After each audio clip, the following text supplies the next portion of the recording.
नमस्ते। चलिए आज गहराई से समझते हैं आईपीएल इतिहास की सबसे कामयाब टीम मुंबई इंडियंस के उस रोमांचक सफर को। एक ऐसी टीम जो शुरुआत में लड़खड़ाई लेकिन फिर ऐसा बाउंस बैक किया कि पूरी क्रिकेट दुनिया बस देखती रह गई। जरा सोचिए, जो टीम शुरुआती सालों में लगातार स्ट्रगल कर रही थी, वो अचानक 5 बार चैंपियन बनने वाले एक ऐसे अजेय साम्राज्य में कैसे बदल गई। और उससे भी बड़ा सवाल, आज वही टीम अपने इतिहास के सबसे बड़े लीडरशिप विवाद में क्यों घिरी है। तो चलिए इस पूरी कहानी को डिकोड करते हैं। आइए देखते हैं कि इस सफर को हम कैसे कवर करेंगे। हम शुरुआत करेंगे टीम के शुरुआती स्ट्रगल से, फिर देखेंगे रोहित शर्मा की कप्तानी का वो टर्निंग पॉइंट, उसके बाद उनका डोमिनेशन का दौर, फिर वो सांस रोक देने वाले फाइनल मुकाबले, और आखिर में बात करेंगे उस नए और विवादित चैप्टर की जो आज सुर्खियों में है। तो शुरुआत करते हैं उनके शुरुआती संघर्ष से। एक ऐसी टीम जो सितारों से सजी थी लेकिन अपनी सही लय नहीं ढूंढ पा रही थी। देखिए, टीम में सचिन तेंदुलकर और सनत जयसूर्या जैसे लेजेंड्स थे।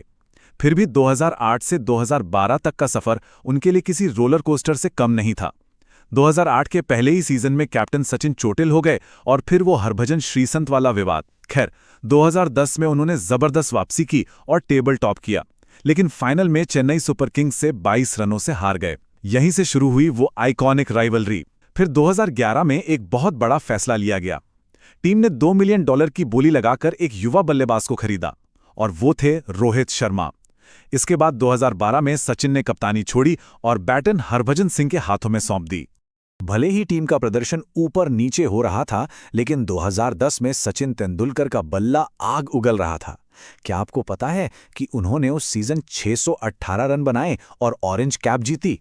और सबसे हैरानी की बात तो यह है कि आज तक सचिन के अलावा मुंबई का कोई भी खिलाड़ी किसी सीजन के अंत में ऑरेंज कैप नहीं जीत पाया है।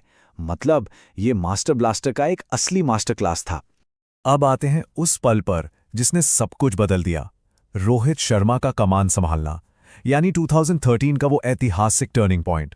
अगर हम 2013 से पहले और बाद की मुंबई इंडियंस को कंपेयर करें तो फर्क बिल्कुल साफ दिखता है।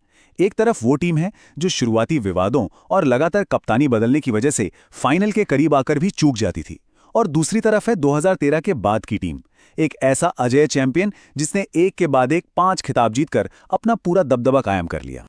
पर यह जादू हुआ कैसे? देखिए, 2013 के सीजन में जब रिकी पॉन्टिंग बल्ले से कुछ खास नहीं कर पा रहे थे तो उन्होंने कप्तानी छोड़ दी। तब फ्रेंचाइजी ने एक मास्टर स्ट्रोक खेला। कप्तानी 25 साल के रोहित शर्मा को दे दी गई, जिनके पास पहले इसका कोई अनुभव नहीं था। और रिजल्ट, टीम ने शानदार कमबैक किया, लीग में सेकंड फिनिश किया और फिर फाइनल में अपने पुराने राइवल चेन्नई सुपर किंग्स को 25 रनों से हराकर अपनी पहली आईपीएल ट्रॉफी उठा ली। इस युवा कप्तान ने टीम की किस्मत बदल दी थी। और बस यहीं से शुरू हुआ दबदबे का युग, एक ऐसी महान टीम का बनना जिसे हराना लगभग नामुमकिन था। इस डोमिनेशन की असली वजह इन खिलाड़ियों के शानदार आंकड़े हैं। लसित मलिंगा को ही देख लीजिए, 122 मैचों में 170 विकेट, जो मुंबई के लिए एक रिकॉर्ड है। फिर जसप्रीत बुमराह, जिन्होंने 120 मैचों में 145 विकेट चटकाए, जिसमें केकेआर के खिलाफ वो 10 रन देकर 5 विकेट वाला स्पेल भी शामिल है। और कीरॉन पोलार्ड, 189 मैचों में 3400 से ज्यादा रन और 22 छक्के। जब ये तीनों दिग्गज मैदान पर एक साथ होते थे तो विरोधी टीमों के पसीने छूट जाते थे। ये दबदबा 2020 के सीजन में अपने पीक पर था। वो सच में उनका बेस्ट सीजन था। 75% मैचों में जीत मिली, और इसके पीछे इस विस्फोटक तिगड़ी की सबसे अहम भूमिका थी। ईशान किशन ने 516 रन ठोके, क्विंटन डिकॉक ने 503 और सूर्यकुमार यादव ने 480 रन बनाए। उस साल टीम पूरी तरह से अनस्टॉपेबल थी और इसी बेखौफ अंदाज के साथ उन्होंने अपनी 5वीं ट्रॉफी जीती। चलिए अब बात करते हैं उन मुकाबलों की जहां दबाव की असली परीक्षा हुई। वो फाइनल मैच जो सिर्फ और सिर्फ 1 रन से जीते गए। यहां पर सबसे अहम नंबर सिर्फ यही है, 1। यकीन मानिए, सिर्फ इस 1 रन के नाटकीय फासले ने मुंबई इंडियंस को 2-2 बार चैंपियन बनाया है। 2017 का फाइनल तो रोंगटे खड़े कर देने वाला था। राइजिंग पुणे सुपर जायंट्स के खिलाफ मुंबई सिर्फ 129 रन बचा रही थी। आखिरी ओवर, पुणे को चाहिए 11 रन और गेंद मिचेल जॉनसन के हाथों में है। पहली ही गेंद पर चौका आता है। मुंबई के खेमे में टेंशन बढ़ जाती है, लेकिन जॉनसन हार नहीं मानते और अगली कुछ गेंदों में 2 बड़े विकेट निकाल लेते हैं। मैच आखिरी गेंद तक पहुंचता है। जीतने के लिए 4 रन चाहिए। डैन क्रिश्चियन शॉट मारते हैं, दूसरा रन लेते हैं, लेकिन तीसरे रन के लिए भागते हुए और ये रन आउट। इसी के साथ मुंबई ने सिर्फ 1 रन से मैच और खिताब दोनों जीत लिया। पर बात यहीं खत्म नहीं होती। 2019 के फाइनल में अपने सबसे बड़े प्रतिद्वंदी चेन्नई सुपर किंग्स के खिलाफ भी एकदम यही इतिहास दोहराया गया। मुकाबला फिर से आखिरी गेंद तक गया और एक बार फिर मुंबई ने ठीक 1 रन के मामूली अंतर से जीत छीन ली। इन 2 फाइनल्स ने पूरी दुनिया को दिखा दिया कि प्रेशर सिचुएशन में मुंबई इंडियंस का कोई मुकाबला नहीं है। अब इतना स्वर्णिम इतिहास, ऐसी रोंगटे खड़े करने वाली जीत और 5 ट्रॉफियां जीतने के बाद एक बहुत बड़ा सवाल जहन में आता है।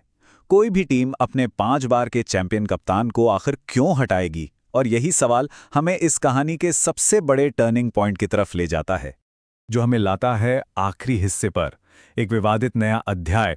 और क्या ये उस सुनहरे युग का अंत है? हुआ कुछ यूं कि 2022 में टीम अपने सबसे बुरे दौर से गुजरी। 10 हार के साथ उन्हें 10वें स्थान पर फिनिश करना पड़ा। मलिंगा और पोलार्ड जैसे बड़े मैच विनर्स रिटायर हो चुके थे और उनकी वो जादुई बॉलिंग लाइनअप अब पहले जैसी नहीं रही थी। 2023 में उन्होंने जरूर एक अच्छा कमबैक किया और प्लेऑफ्स तक पहुंचे, लेकिन इसमें सबसे बड़ा हाथ अकेले सूर्यकुमार यादव का था। वो एक अकेले योद्धा की तरह लड़े और 181 की खतरनाक स्ट्राइक रेट से 605 रन बनाए। टीम का स्ट्रगल अब सबके सामने साफ नजर आ रहा था। शायद इसी सिचुएशन को देखते हुए मैनेजमेंट ने वो फैसला लिया जिस पर आज भी जबरदस्त बहस जारी है। अगर हम इन आंकड़ों को देखें तो स्थिति काफी दिलचस्प है। एक तरफ है रोहित शर्मा की विशाल विरासत, 5 आईपीएल खिताब, 128 मैच और 5041 रन, जिन्हें 36 साल की उम्र में कप्तानी छोड़नी पड़ी। और दूसरी तरफ है हार्दिक पांड्या की घर वापसी, जिन्हें खुद मुंबई ने 2015 में तलाशा था, जो बाद में गुजरात के कप्तान बने और अब 2024 में मुंबई के इस नई युग को लीड करने के लिए वापस लौट आए हैं।